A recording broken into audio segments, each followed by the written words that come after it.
Ce matin, nous allons commencer par le livre de Corinthiens. Nous allons lire 2 Corinthiens chapitre 5 à partir du verset 16. 2 Corinthiens chapitre 5, le verset 16 et le verset 17.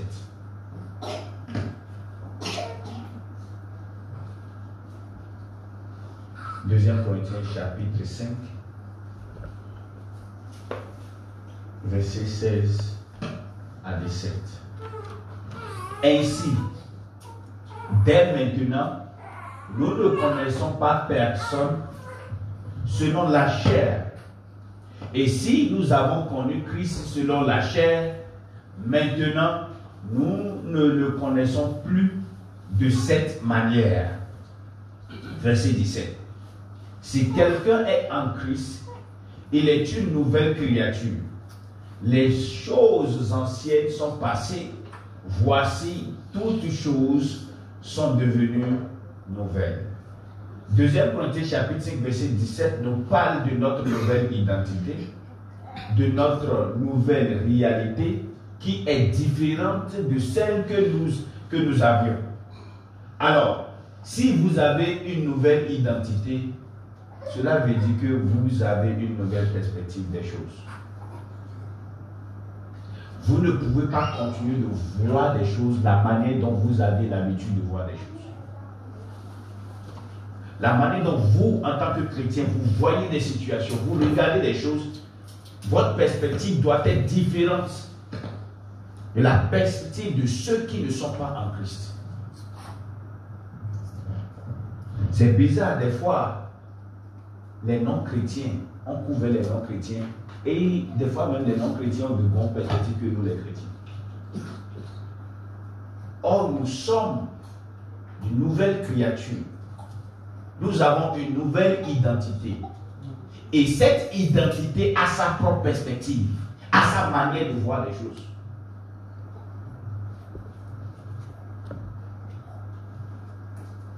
Notre nouvelle identité a sa manière de voir les choses.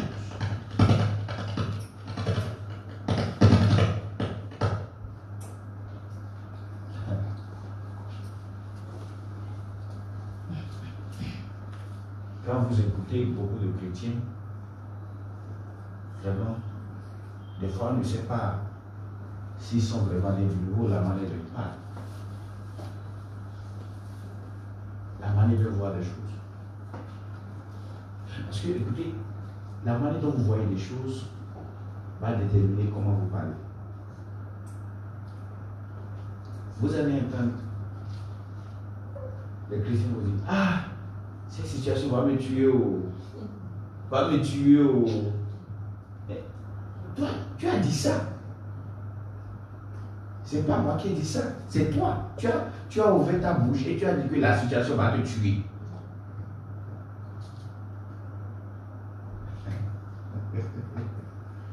Gloire à Dieu. Nous sommes de nouvelles créatures. Et notre réalité diffère de la réalité de ceux qui sont dans le monde, de ceux qui ne connaissent pas Dieu, de ceux qui ne sont pas nés de Dieu. Notre réalité en tant que chrétien diffère de ceux qui ne sont pas en Christ Jésus. 2 Corinthiens chapitre 5, verset 7. 2 Corinthiens chapitre 5, allons-y au verset 7. Car nous marchons par la foi et non par la vue.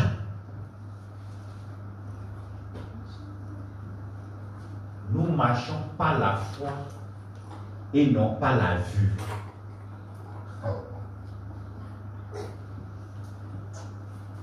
Vous savez, écoutez très bien.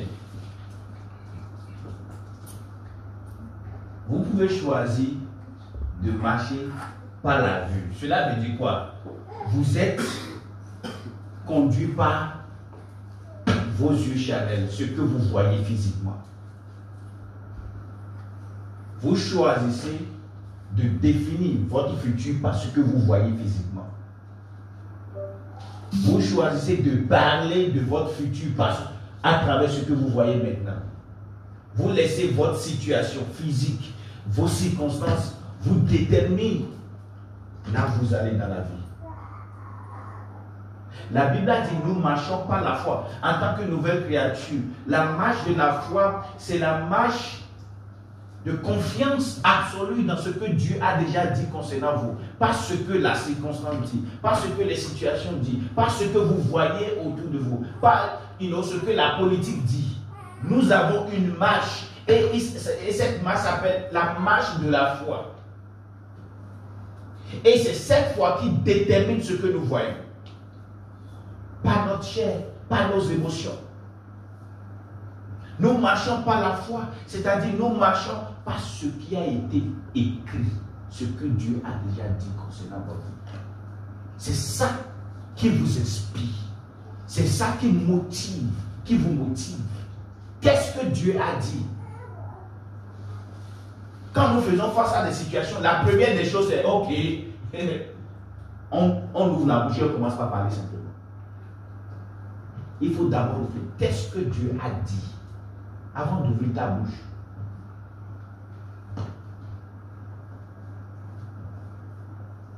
Avant de faire la conclusion, qu'est-ce que Dieu a dit? Car nous marchons par la foi et non par la vue. Beaucoup de chrétiens, bien vrai qu'ils ont la foi, bien vrai qu'ils sont en Christ, ils ont choisi d'être conduits par leur vue. Ce qu'ils voient. Ce qu'ils voient. Ce qui est évident à l'œil nu. Bon,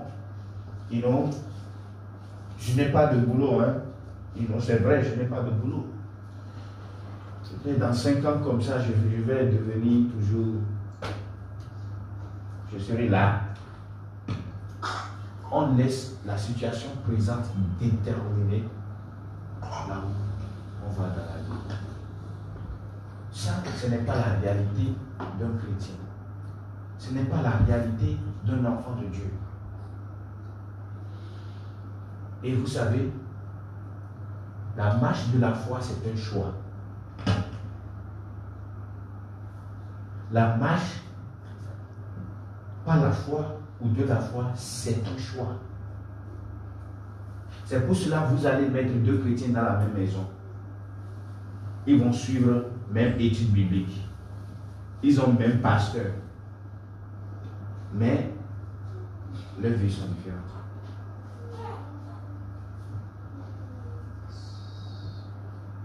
Parce qu'il y a des choses que le pasteur Morgan ne peut pas faire pour vous. Lui, là, ça marche à faire. Il y a des choses que je ne peux pas faire pour vous. C'est à vous d'écouter la parole et d'appliquer la parole. Quand vous vous regardez, qu'est-ce que vous voyez? Qu'est-ce que vous dites concernant votre endroit, vous-même? Quand vous voyez vos enfants, qu'est-ce que vous dites à propos de vos enfants?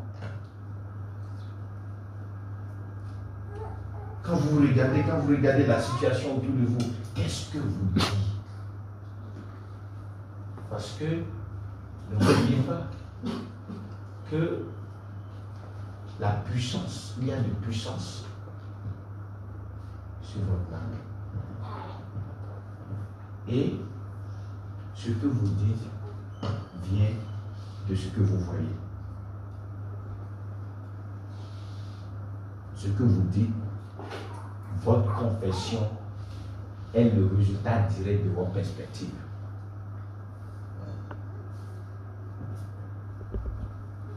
Donc, pour changer ce que vous dites, la confession que vous menez, changez votre perspective. Qu'est-ce que tu vois? Qu'est-ce que tu vois? Pour avoir des résultats, ce que tu dis doit être en accordance avec ce que tu vois. Donc le travail que nous avons, c'est de changer comment nous voyons les choses.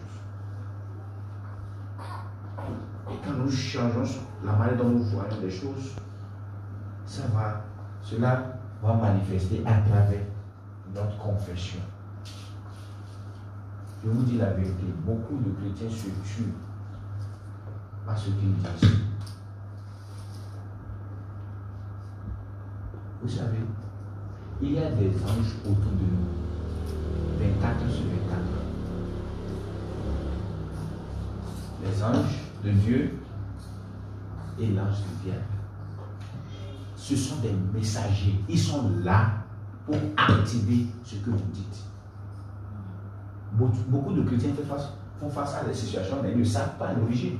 Mais ils disent, mais je prie. Mais tu pries et tu dis le contraire. On dit, ah, mais c'est christocentrique. On a déjà parlé. Christocentrique. Doctrine, christocentrique. La doctrine est importante. Mais les principes fondamentaux de l'écriture sont aussi très importants. Les anges de Dieu sont présents pour activer et faire votre confession.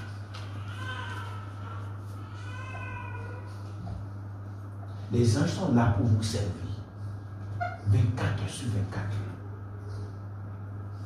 Mais ces anges répondent aux paroles. Les anges ne répondent pas aux doctrines christocentriques. Ils répondent à ce que vous dites. Que ce soit les anges de Dieu,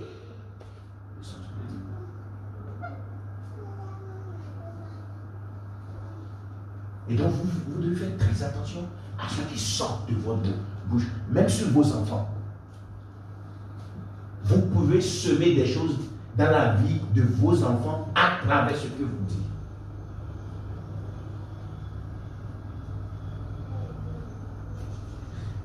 Donc une autre question qui va venir de cette question, que vois-tu? C'est que dis-tu? Ce que tu vois détermine ce que tu dis. Et ce que tu dis détermine le résultat. Dieu a déjà tout fait. Dieu a déjà tout fait. Il a déjà tout accompli. Tout est déjà accompli. Nous sommes en charge. Et la plupart des temps, nous déterminons nos réalités. Des fois, on se pose beaucoup de questions. Mais on ignore la manière dont nous voyons les choses et ce que nous disons. En tant que chrétien, il faut croire que ta parole, c'est comme un œuf qui n'est pas préparé.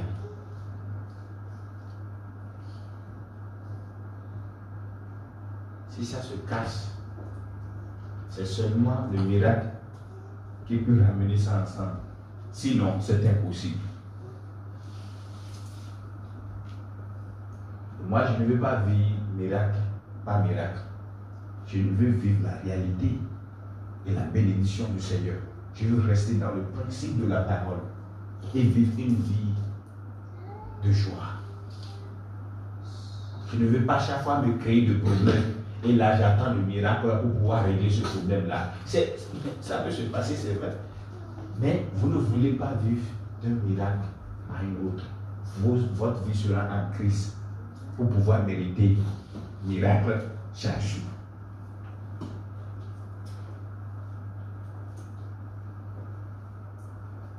Qu'est-ce que tu vois? Comment tu vois les choses?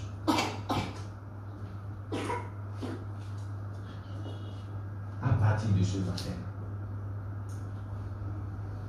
laissez la parole de Dieu vous donner une nouvelle perspective des choses. Il n'y a pas cette situation que vous rencontrez aujourd'hui que Dieu n'a pas encore dit quelque chose la concernant. Oh, moi, mon problème là, ce n'est pas dans la Bible. Tu es sûr? Dieu a déjà dit quelque chose concernant ta situation. Soit c'est toi qui es ignorant, ou c'est toi qui as déjà oublié ce que Pasteur Morgan aurait déjà enseigné ici. Tout est que Dieu a déjà dit quelque chose concernant ta situation.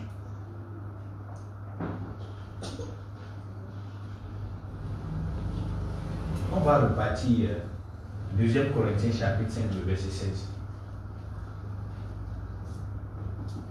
Vous êtes là ce matin? Voilà. Je sais que je ne suis pas votre enseignant favori, ok?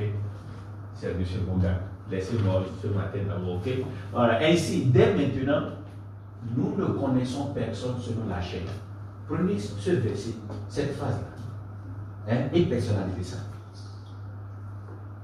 Tu ne peux pas te connaître par ta chair. Chaque fois on se regarde comme ça, je me connais. Non, tu ne te connais pas. Parce que ce que tu connais de toi, là, c'est ce que tu vois. Ah, je suis de Kéton. Chaque fois, il y a des situations de tomates.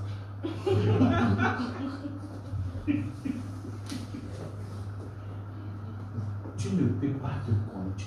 Au fait, autrement dit, tu ne peux pas te définir selon ta chair. Parce que la jeune fille qui est assise à côté de vous, vous ne pouvez jamais imaginer là où elle peut être dans un enfant.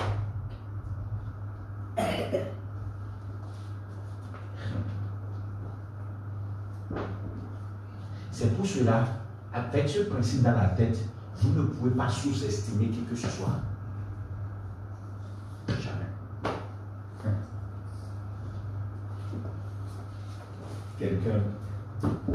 J'allais quelque part et j'ai vu quelqu'un que je connaissais au cours secondaire. Moi, je l'ai reconnu. Je l'ai même appelé par son nom. Elle est venue devant moi comme ça, elle me regarde comme ça. Elle dit, je ne te connais pas. Elle dit, tu ne me connais pas. Tu te rappelles. Ah. Elle me regarde comme ça. Elle dit, non, mais je ne te connais. J'ai vu une autre personne à Sénèque. C'est une dame avec enfant derrière. Elle a tête de vendre, elle a mis quelque chose sur la tête. Donc, je jetais un doyo à côté d'elle. Elle est là. Moi, je reconnais rapidement les gens. Je me regarde. Elle ne sait pas. Elle ne sait même pas. J'ai appelé son nom. Il dit, Amanomi. Oh, Amanomi. Ton quatrième. Amanomi, c'est Amanomi.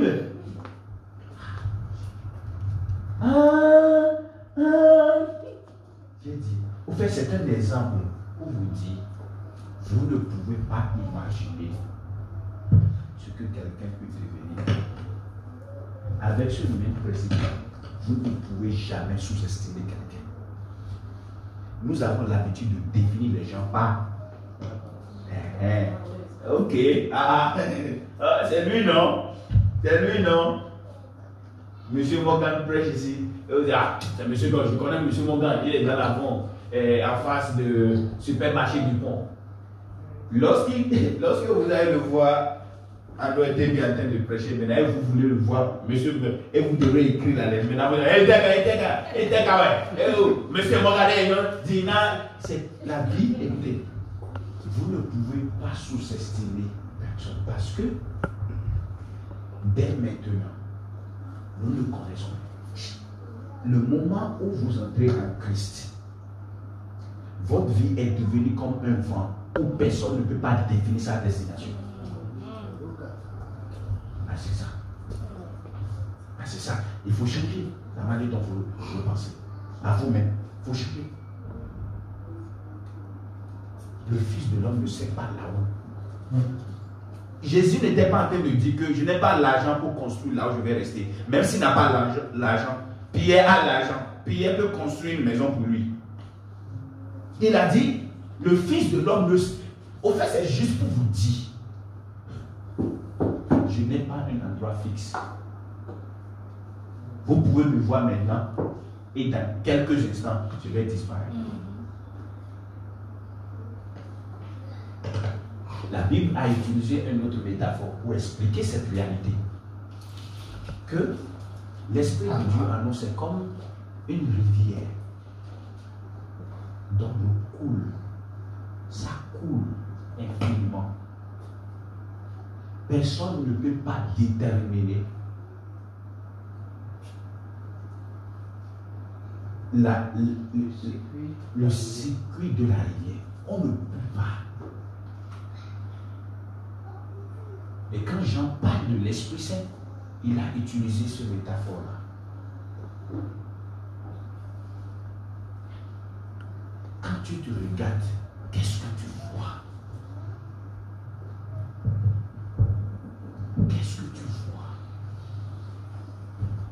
Parce que ce que tu vois va déterminer ce que tu dis. Et ce que tu dis va déterminer ta réalité. Que tu vas vivre.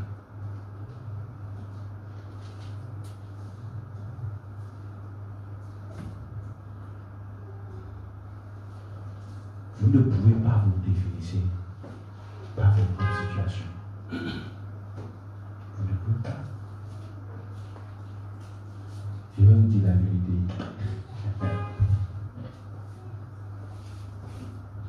Ce que vous êtes aujourd'hui, on ne peut pas le comparer à ce que vous serez. On ne peut pas. On ne peut pas. On ne peut pas. Ne vous définissez pas à base des faits d'aujourd'hui. Ne vous laissez pas.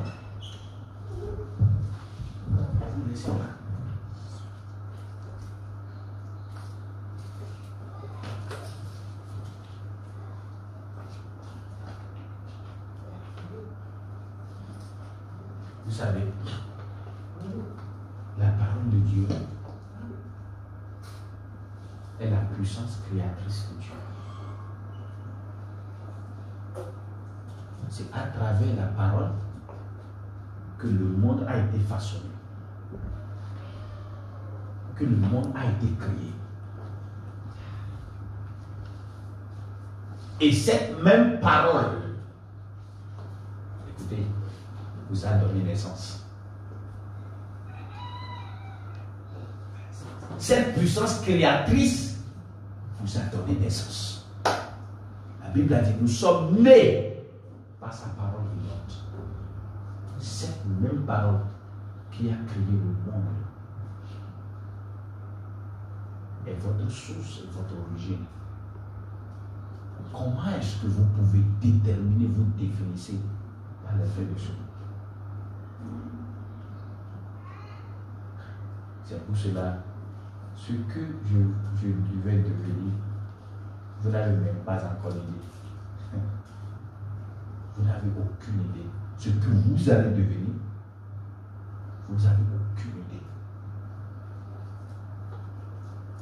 Et c'est avec cette mentalité-là que vous regardez vous-même.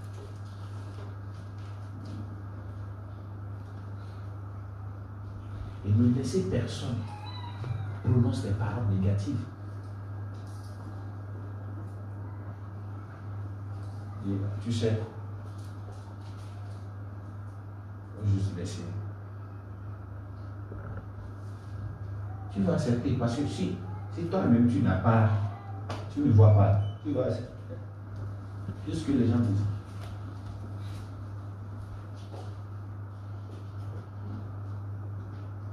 Ah, dans les 10 ans à venir, on va souffrir. Ah, c'est talent on veut mettre quelqu'un d'autre au pouvoir. Hein. Et toi, mais tu te mets dans l'argument, tu commences par parler. Dans ce que tu attends d'admettre, c'est quoi? La décision d'un homme qui n'a même pas l'Esprit de Dieu détermine ta vie.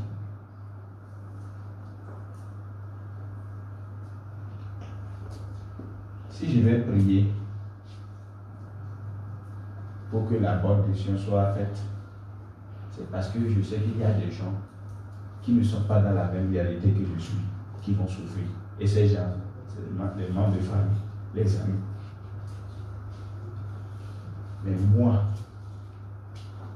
la Bible a dit, je suis le citoyen des cieux.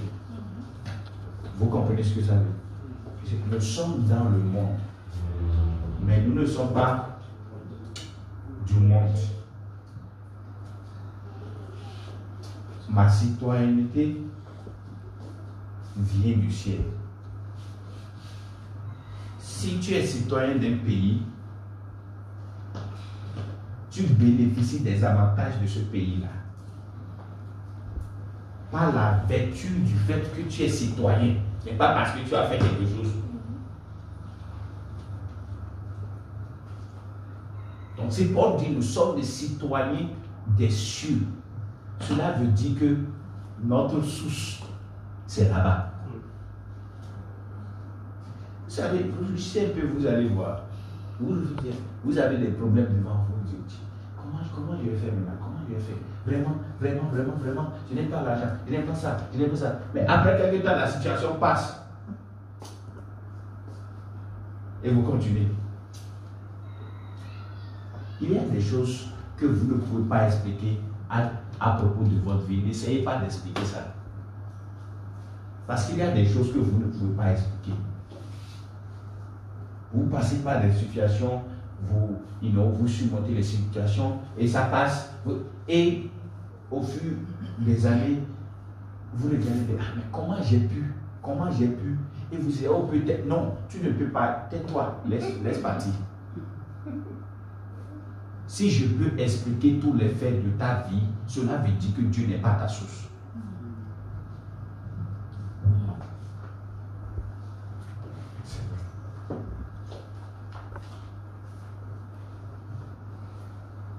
Gloire à Dieu. Gloire au Seigneur Jésus. 1 Corinthiens, chapitre 6, verset 17. 1 Corinthiens, chapitre 6, verset 17. C'est la pluie? Ok.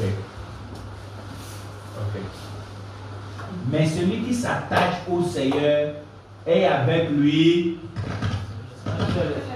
combien d'esprits? Vous savez, il y a des chrétiens qui pensent qu'ils ont leur esprit et ils ont aussi l'esprit de Dieu. Ils ont deux esprits. Toi, tu es un fantôme. Non. Nous avons un seul esprit. Et l'esprit que nous avons, c'est quel esprit? C'est l'esprit de Dieu. Aïe. Et tu as l'esprit de Dieu.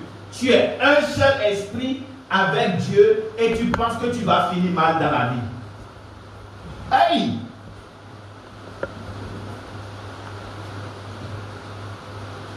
Si un chrétien finit mal, ce n'est pas l'esprit de Dieu. C'est l'homme, c'est le chrétien même qui n'a pas profité de l'esprit de Dieu. Parce que l'esprit de Dieu ne va jamais te conduire dans des erreurs.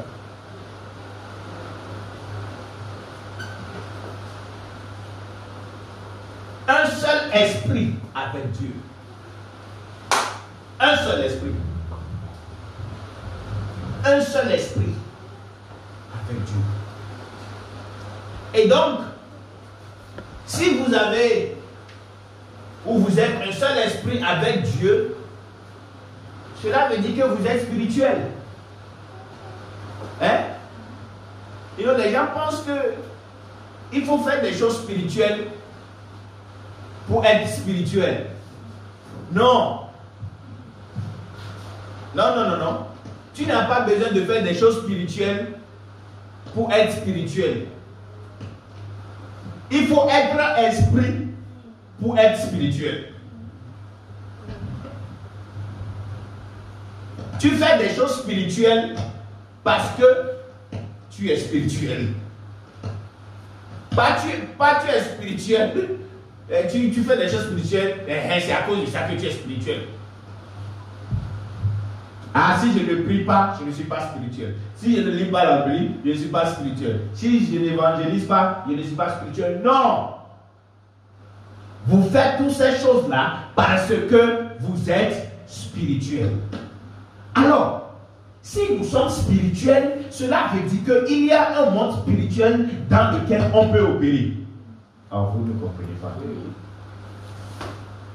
Mais pourtant, nous sommes trop conscients du monde physique que du monde spirituel.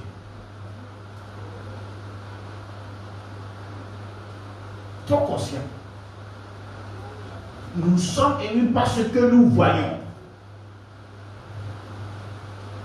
Nos émotions nous conduisent 24 heures sur 24 heures.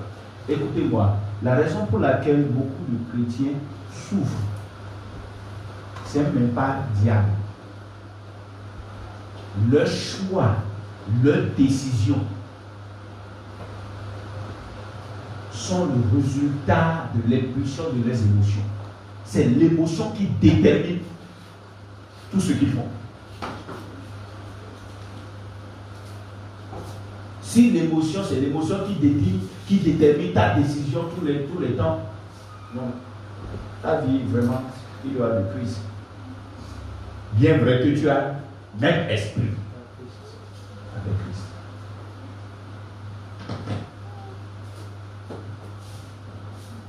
Beaucoup de chrétiens prient Seigneur, Seigneur, Seigneur, Seigneur, Seigneur. Vous savez, on peut prier. Mais, à ce moment-là, j'ai prié.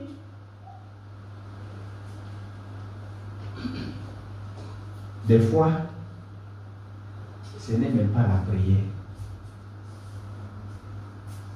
qui résout les choses.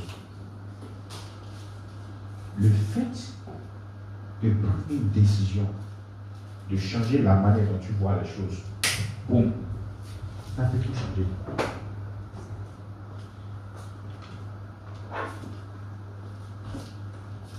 Ça peut tout changer.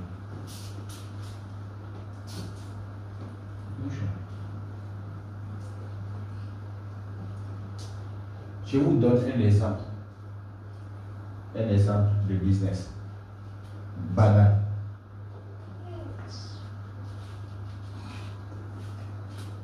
Je donne un exemple. Est-ce qu'il y a des cryptos ici, ceux qui font des cryptos. Vous faites des cryptos, ok. Je ne suis pas en train de faire publicité de crypto. Comprenez-moi très bien. Après, vous parlez de que le pasteur vous a dit de faire crypto. Il n'a pas dit ça, c'est juste un exemple que je vais donner. Il y a des coins, ok, qu'on achète sur crypto.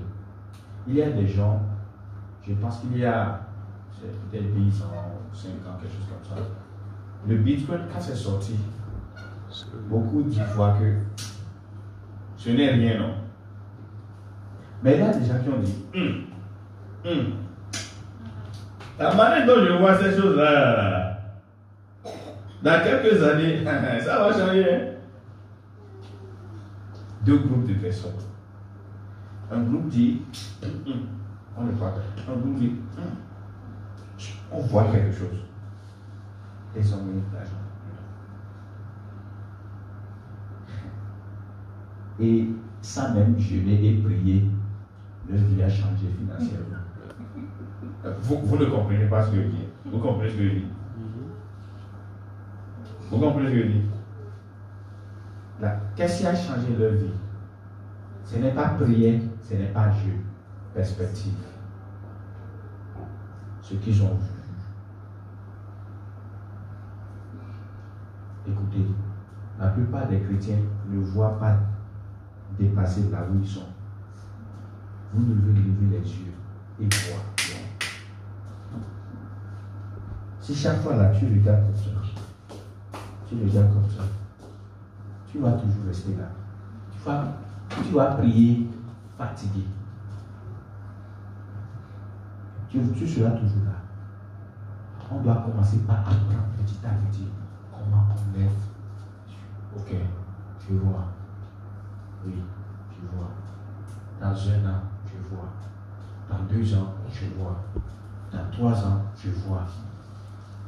Qu'est-ce que tu vois? Et quand tu vois loin, tu parles de la même manière. Il y a des gens, quand je parle avec eux, je sais déjà. Parce que tu peux entendre déjà leur.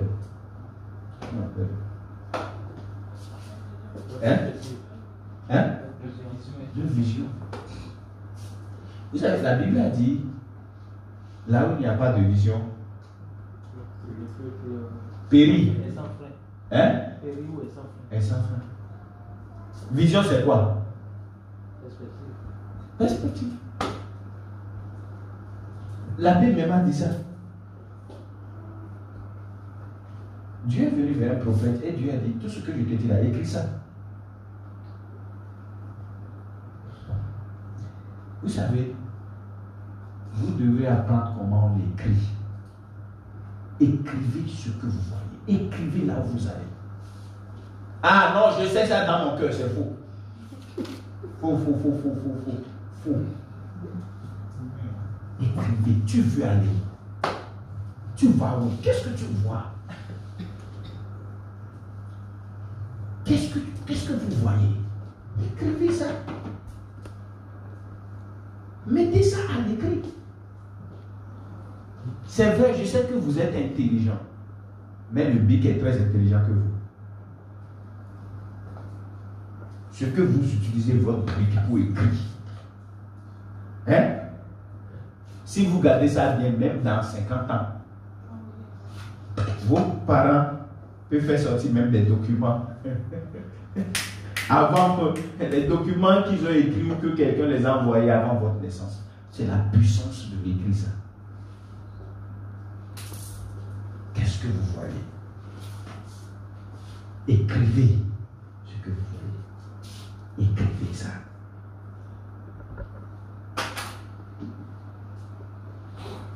Vous êtes des hommes spirituels. Vous êtes des gens spirituels. Apprenez comment vivre une réalité spirituelle. Apprenez. C'est vrai, bon, votre niveau diffère de mon niveau. Mon niveau diffère de votre niveau. Mais on commence quelque part. On commence quelque part. Ayez l'audace de rêver. Ayez l'audace. Ça ne va pas vous tuer. Il y a l'habitude de dire, je ne sais pas, il y a certaines d'entre vous qui peuvent, savoir cela. Vous savez, si j'aime, hier je passais dans la zone et je vois des maisons, je vois des parcelles. Des fois je garde le véhicule et dis, hey! Hey! C'est ça. Et je me vois dedans. La plupart d'entre nous voient. Oh ouais, il y a un bar. Il y a un bar. Maou sur ben quelqu'un. Maou ben quelqu'un. Et on met Maou dedans pour pouvoir justifier l'incapacité d'avoir de quelqu'un. Parce que tu penses que quand tu vas dire Maou là, donc tu as déjà pesé Maou.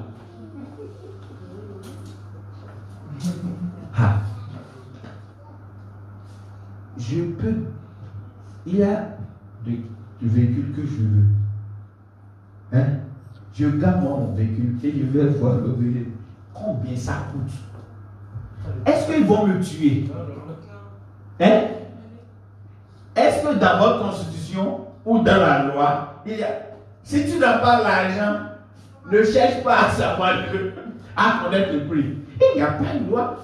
Il ne peut même pas m'appeler la police pour dire ah, arrêtez-le, il n'a pas l'argent, mais il a demandé le prix.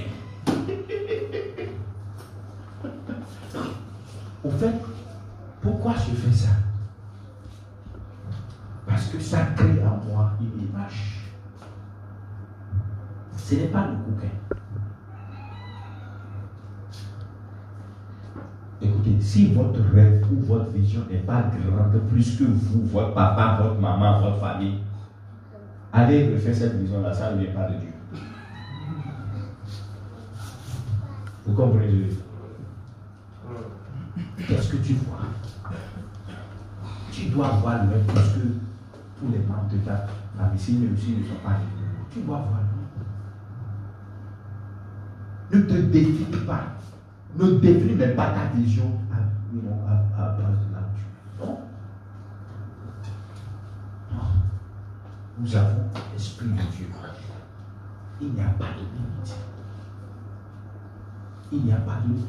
La plupart d'entre nous mettent de limites sur Dieu.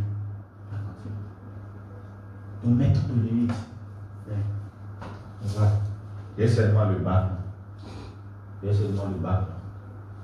Qui t'a dit que tu as besoin de master pour pouvoir prospérer dans la vie? Qui t'a dit ça? C'est la société qui t'a dit ça? Est-ce qu'il dit que le master n'est pas bon? Mais tu ne peux pas te déterminer, tu ne peux pas te défiler par le master. Va à Cotonou. Beaucoup de masters avec qui sont en train de faire l'usine. Beaucoup de CEP en voiture. Hein? Beaucoup de CEP en voiture. Beaucoup de CEP en voiture. Qui connaît Elon Musk ici? Qui connaît Elon Musk? Vous connaissez Elon Musk? Oui. Hein? Le plus riche, n'est-ce pas? Hein? Il n'est pas en train de conseiller les gens de quitter le collège. Mais le gars, il a laissé le collège pour chercher sa vie. Le plus riche du monde n'a même pas de business, n'a même pas votre, comment on appelle, la licence. Au fait, nous sommes dans un monde où on est habitué à se définir par les diplômes, les réalités sociales. Et d'autres, les faits, le village dans lequel il y a même quelqu'un qui a l'audacité de poser cette question dans la Bible. Est-ce que quelque chose de bon peut venir de Nazareth? Donc, qui t'a dit que quelque chose de bon ne peut pas venir de Nazareth? Est-ce que quelque chose de bon peut venir de Nazareth? Regardez cette question bête. Est-ce que quelque chose de bon?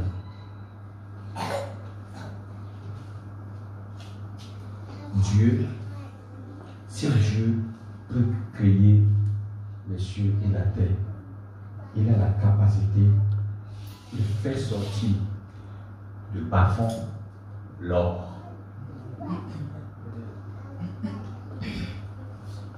Ce que vous allez devenir n'a rien à foutre avec d'où vous êtes né, vos conditions de vie, les réalités sociales, les circonstances. Dieu veut faire de vous ce qu'il veut faire de vous. Cela ne dépend pas des faits.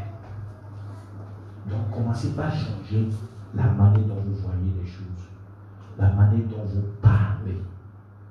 Gloire à Dieu. Gloire au Seigneur Jésus. De 1 Corinthiens chapitre 2 verset 14. 1 Corinthiens chapitre 2 verset 14.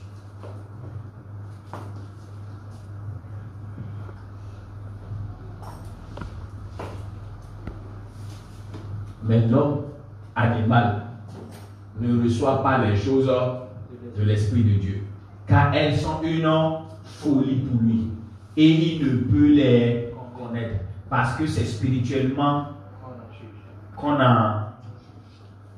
Écoutez, il n'y a personne ici qui soit l'homme animal. Parce que ici, il parle des croyants et des non-croyants.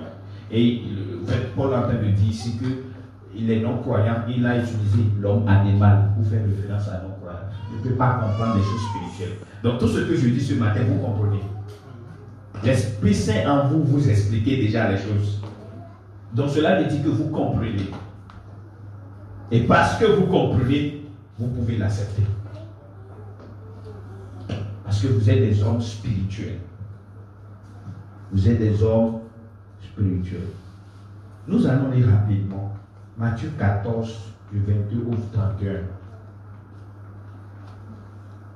Matthieu 14, du 22 au 31. On va lire. Hein? Aussitôt après, il obligea les disciples à monter dans la barque et passer avant lui de l'autre côté pendant qu'il renverrait la foule. Écoutez très bien. Verset suivant. Quand il leur envoyait, il monta sur la montagne pour prier à l'écart. Et comme le soir était venu, il était la seule. La barque, déjà au milieu de la mer, était battue par les flottes car le vent était contraire. Verset suivant. À la 4e veille de la nuit, Jésus alla vers eux. Qui alla vers eux? Jésus alla vers eux, marchant sur la mer. Écoutez, quand les disciples le virent marcher sur la mer, ils furent troublés et dit, c'est un... Comment vous pouvez appeler Jésus fantôme? Hey! Jésus, fantôme. Il fut troublé et dit, c'est un fantôme. Et dans leur frayeur, ils poussaient des cris. Je vais vous montrer quelque chose. Je vais vous montrer quelque chose.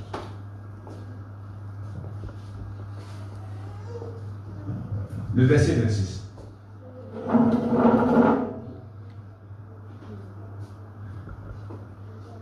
Il fut troublé et dit, vous ne comprenez pas?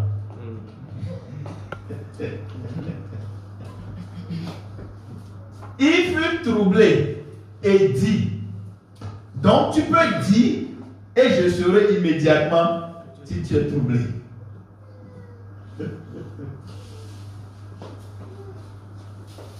Et il y a une justification pour ce qu'ils ont dit. C'est quoi la justification? C'est un fantôme.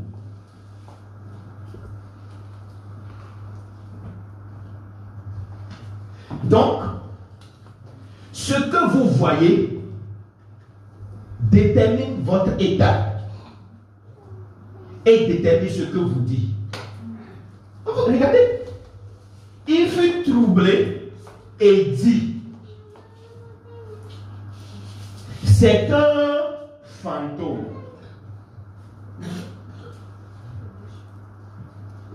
Qu'est-ce que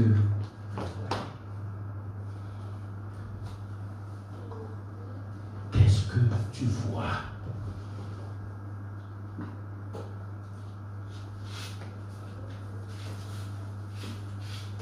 Éternellement.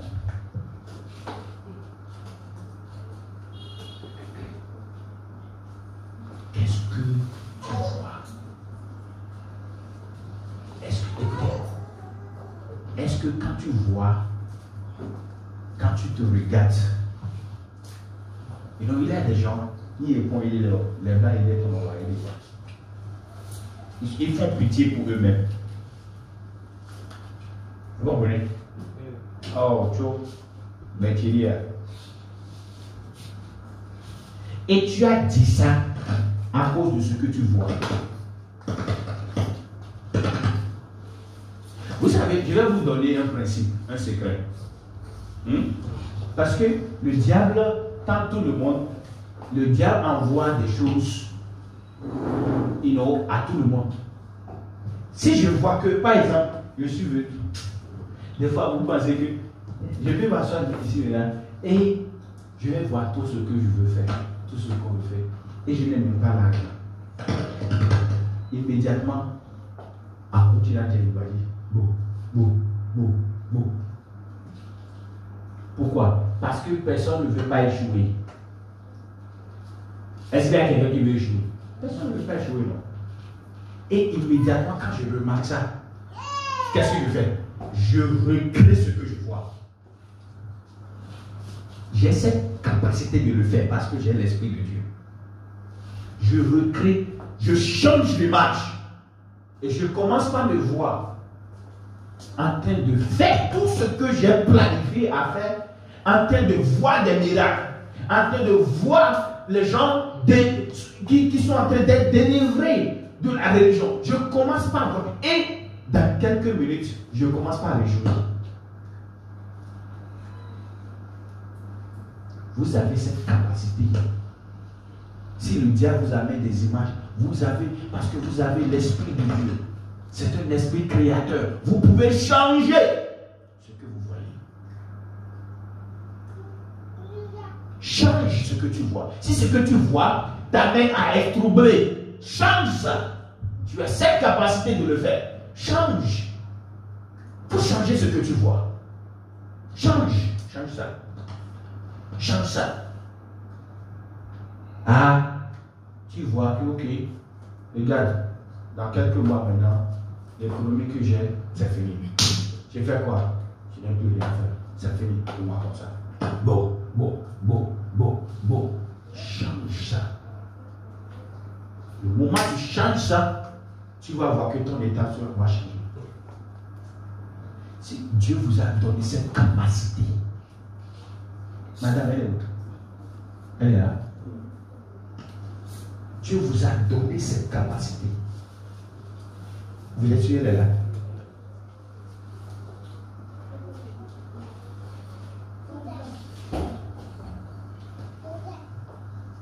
Madame, j'allais vous écouter.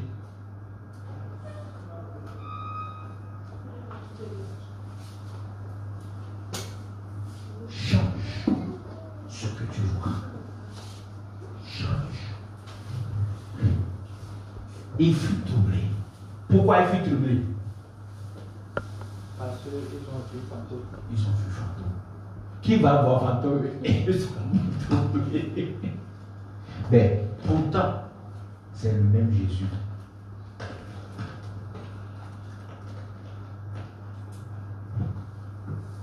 Et dans leur frayeur, ils poussaient des cris. Il y a toujours de son derrière ce que vous voyez. Il y a toujours. La foi est voix active. Et la peur aussi également est voix active. Qu'est-ce que cela veut dire? Cela veut dire que quand tu as la foi, on peut entendre ça, ça va sortir. Quand tu as aussi peur, ça va aussi sortir. Donc je peux écouter ce que tu dis et je saurai si tu as vu fantôme ou pas.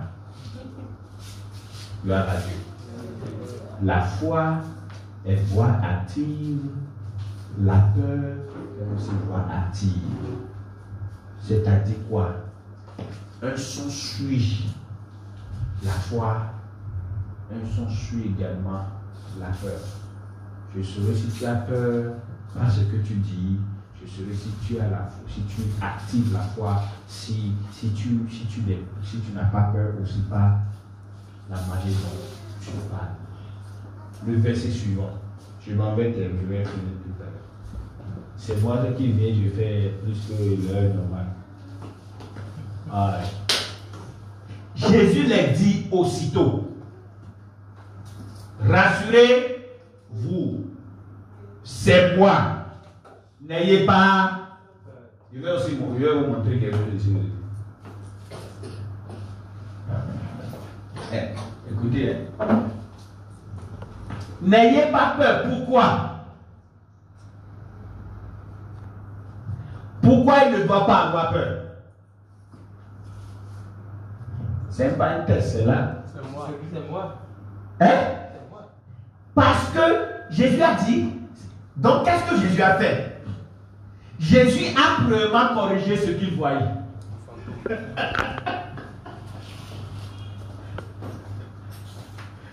Jésus s'est réintroduit. C'est moi Jésus. Ce n'est pas fantôme. Qu'est-ce que tu vois?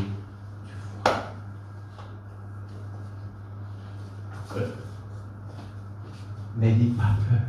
Parce que c'est moi Jésus. Je suis dans la barque. Je suis là. N'ayez pas peur. Arrêtez de changer l'image que vous voyez. Quand vous regardez votre demain là, changez ce que vous voyez. Changez ça. Madame Jean-Luc est là. Madame Jean-Luc, changez ce que vous voyez. Jésus est dans la barque. Là où vous serez, c'est très loin de là où vous êtes. Jésus est dans la barque. Jésus a dit, rassurez-vous, c'est moi. Je suis là. Des fois, c'est vrai. Quand on se trouve dans des situations, c'est comme si Jésus il n'est plus là. C'est comme si Jésus là est devenu une autre personne, quoi. Mais comment? Je ne comprends. Jésus là, je ne te comprends plus. Mais Jésus ne l'est pas condamné. Que moi, Jésus, vous me voyez en tant que fantôme. Il n'est pas condamné. Il a compris que peut-être c'est à cause de la circonstance dans laquelle ils étaient. Ce qu'il a fait, c'est les rassurer et changer ce qu'ils voyaient. Parce qu'au fait, tant qu'il peut changer, tant qu'il peut changer ce qu'il voit là, c'est fini. S'il peut changer la manière dont il voit les choses, vous savez, écoutez très bien, ce n'est pas qu'ils vont changer totalement ce qu'ils ont vu. Ils vont juste avoir un nouveau regard. C'est vrai que les situations sont là. C'est vrai que, oui, c'est la même situation. La même situation est présente, oui. C'est ça. C'est évident. Tout le monde peut voir ça. Parce que ce n'est pas seulement Spier qui a dit fantôme. C'est eux tous qui ont conclu. C'est une conclusion unanime.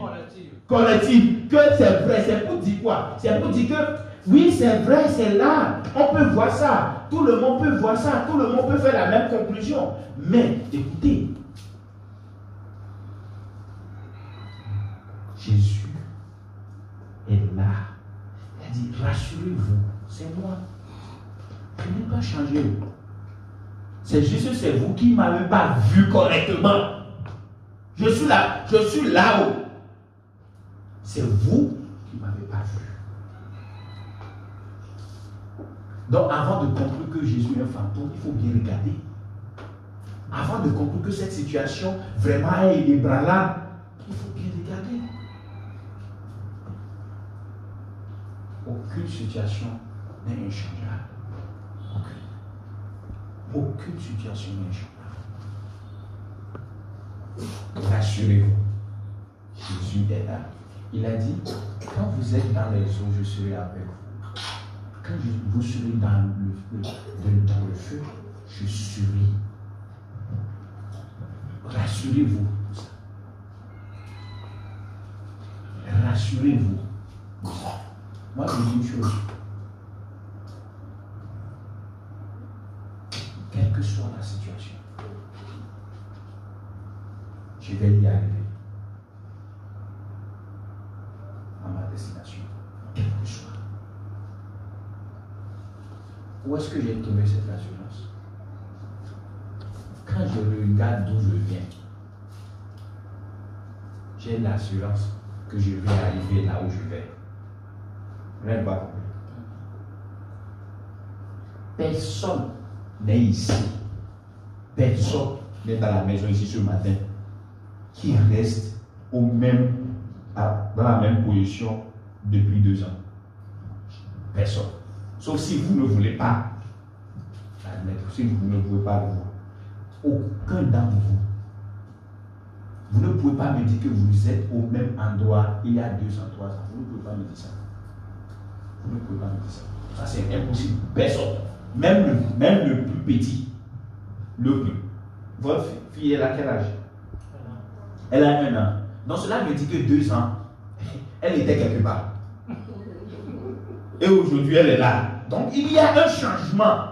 Oh, il n'y a personne qui peut me dire que ma vie, la même année dont ma vie était 2 ans là, c'est tel. Je ne sais même pas comment parler de France. Mais c'est juste pour vous dire, si vous avez expérimenté changement pendant 2 ans, c'est vrai que vous n'êtes pas là où vous allez. C'est vrai. Ça, c'est la vérité. Et si vous pouvez admettre la vérité que depuis 2 ans, là où vous êtes maintenant, vous n'êtes pas au même endroit, donc soyez sûr que vous allez arriver à votre destination. Gloire à Seigneur Jésus-Christ. Jésus a dit là, c'est moi, n'ayez pas peur. Le verset suivant. Le verset suivant. Je vais finir sur ce passage. Non, il y a encore un autre verset. Vous allez endurer ça parce que après aujourd'hui, là, je ne pense pas que je vais encore prêcher jusqu'à la fin de. Peut-être on ne le sait pas. On verra bien. Donc, endurer. Aujourd'hui, là, on va rester ici jusqu'au soir. Voilà. Pierre lui répondit, Seigneur, si c'est toi,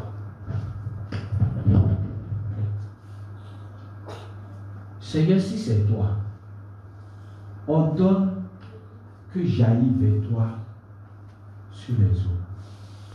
Monsieur Pierre, le chef apôtre, si c'est toi, ordonne.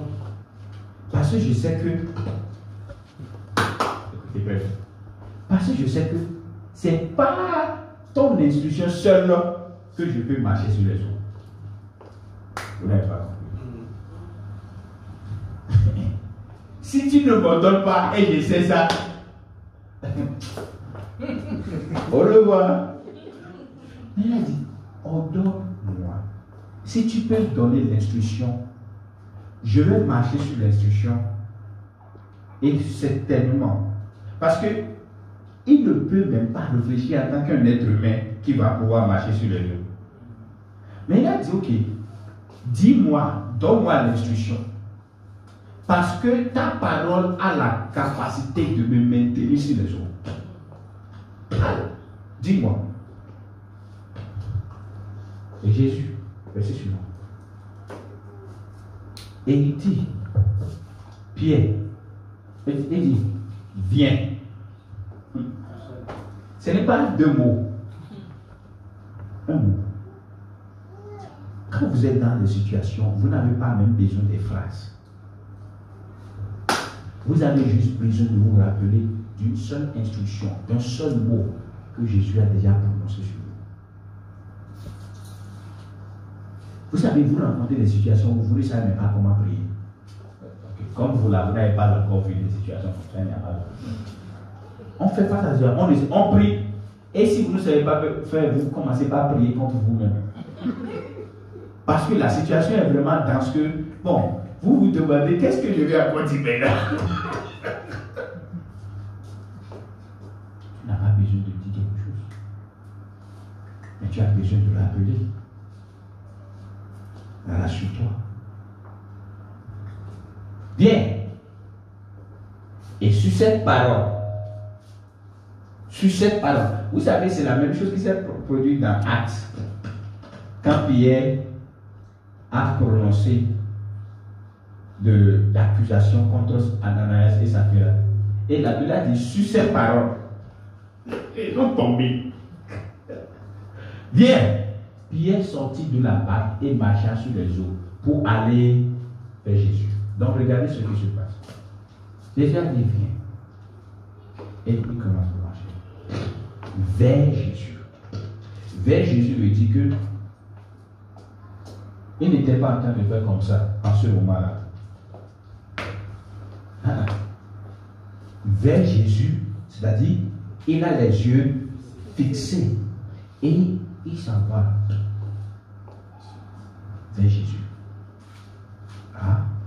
Cela veut dire quoi? Cela veut dire que si Dieu donne l'instruction et tu suis les principes, c'est tellement ça va marcher. Allons-y, voyons le problème maintenant. Le verset suivant. Mais, quand vous voyez mais là, il y a déjà un problème. Hein? Il a déjà un problème. Mais, c'est une coordination ou conjonction.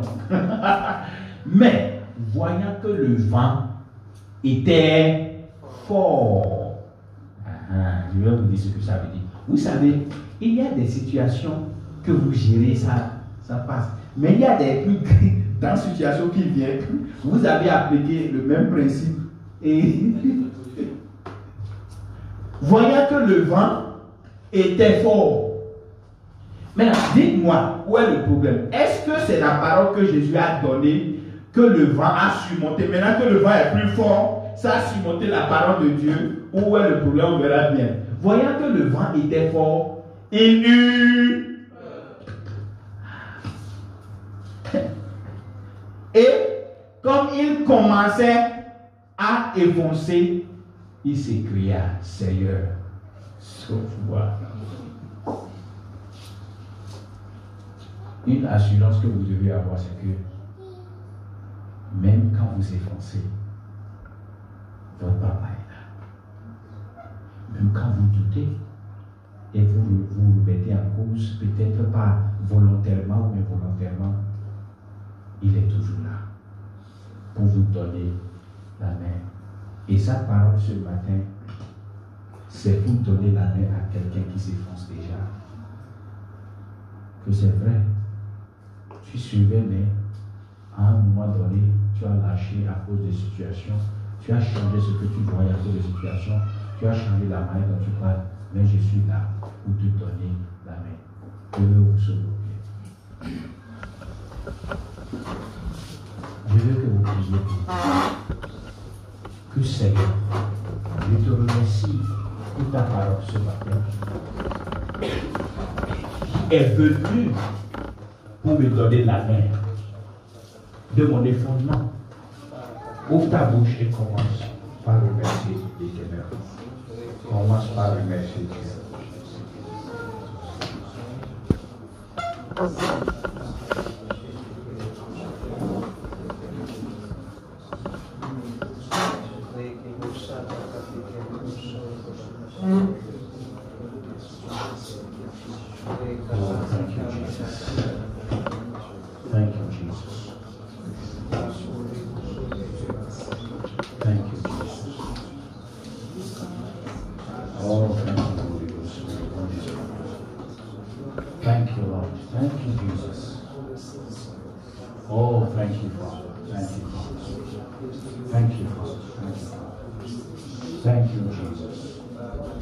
Au nom de Jésus, nous avons prié. Tu vas prier pour toi-même. Tu vas dire, Seigneur, à partir d'aujourd'hui, je change ce que je vois. Je change la manière de voir. Je change l'image que je voyais depuis des années. À partir d'aujourd'hui, je vois une image positive. Je vois le futur que tu as pour moi. Je vois le plan que tu as pour moi. Ouvrez ta bouche et commencez par prier. Ouvre ta bouche, prie ce matin. Prie pour toi-même. Parce que ce que tu vois détermine ce que tu dis. Et ce que tu dis détermine ce que tu expérimentes. Mano seki paracha. Megado seki nangado jepina kore seki dekusha. Malaro seki paraso kopenia. Kadeli seki namasha berusikata. Mego brekete kete fubeni sakofala. Elinga roseki namasho gredi sikatore rushiketea. Manazo ki palande resubina yo berushikita. Barea sokotoya. I change what I see. I see positive. I see your grace. I see where you want me to be. I see what you have told me to do. I see your assignment. I see grace. I see favor. I see love. I see manifestation. I see salvation of souls. I see prosperity. I see joy.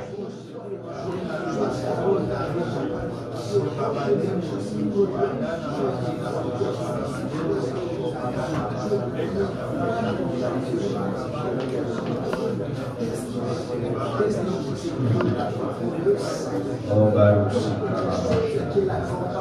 Mesu que Baruch se qui la gachu, Balen de Rosi Balaco de Chiquete, Manano se que Braduche que Barasso, Li Tarasso Compeni Agabu Chocopeni Agada, Abayo Beni Rosi Caparia Compeni, Naro si Cabala se qui la joue pour la station. Oh, Derisa Compeni Agabashi Grene Mochacabala, Eligaro se qui pacha Cotole Mochacabala. Oh, thank you, Holy Ghost. Thank you, Jesus. Thank you, Jesus. Thank you, Jesus. Thank you, Jesus. Thank you, Jesus. Thank you, Jesus. Au nom de Jésus, on a prié. Vous allez prier pour vous-même que Seigneur, lorsque je vais faire face à des situations, lorsque je serai au milieu des eaux et le vent souffle violemment, Seigneur, rappelle-moi ta promesse. Rappelle-moi ta parole. Priez au nom du Seigneur Jésus-Christ. Seigneur, nous déclarons, lorsque nous faisons face à des situations, lorsque le diable va amener une image contraire, lorsque l'ennemi va vouloir mettre peur, trouble dans notre cœur, Seigneur, rappelle-nous, ton esprit nous rappelle que tu es toujours avec nous, que tu es là, que tu ne vas jamais nous la laisser et tu ne vas jamais nous abandonner. Rappelle-nous que tu es avec nous tous les jours de notre vie, que nous ne sommes pas seuls, nous ne sommes pas comme les orphelins, mais plutôt nous avons un Père qui nous sauve, qui nous garde, qui nous protège, qui nous bénit tous les jours de notre vie. Merci Seigneur. Au nom de Jésus-Christ, nous avons prié.